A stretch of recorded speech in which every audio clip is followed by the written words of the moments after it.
Michael Crowfoot, and I'm with Curios. For my first round of interviews, it's really stressful, I learned that everyone is online. Even if they're supporting local or going to local stores, they need to go online to research to see where it is. People want to gather information before they step out the front door. I also learned that people really value their time and over anything else. Convenience almost always won for everyone when it came to shopping. So Amazon was a huge competitor because it's so convenient. Even if they don't have the right variety, people were still using them because they didn't have to do much,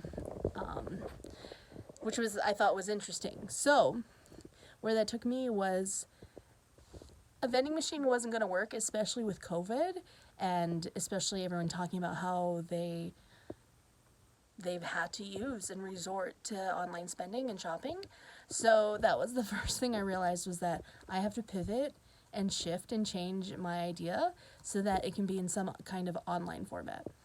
So for my MVP, I had initially chose to do, thinking way out the box, to do like an online vending machine, like something where you do a live event, because I wanted to generate interest, generate fear of missing out in people, as well as getting something exclusive.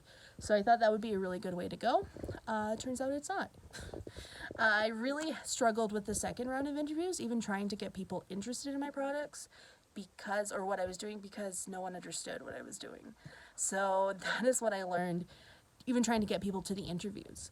So I had to redirect, and what I learned, so I've chosen to do customized personal buttons from vintage materials as kind of a low price point,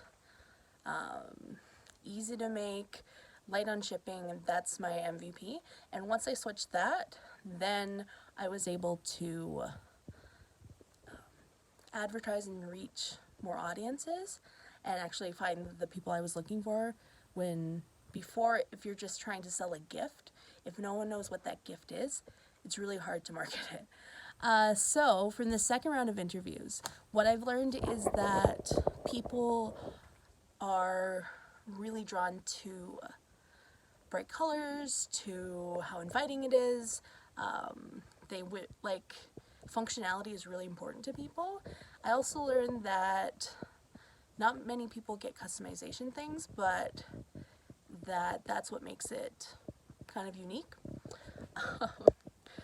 What else did I learn from my second round of interviews? I also learned that I talked to mostly females, which I thought was interesting, because this whole time I was kind of betting on it being men, but once I switched, talked to a lot of young females. So that's exciting to know where to target now.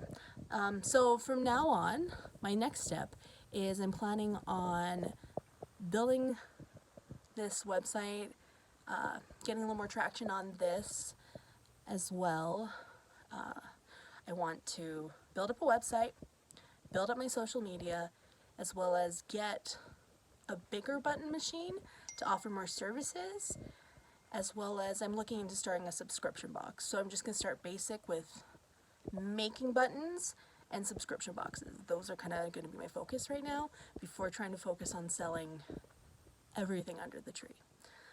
So basically this has taught me to listen to the people, to pivot my ideas, as well as to start simple, because it has to start somewhere.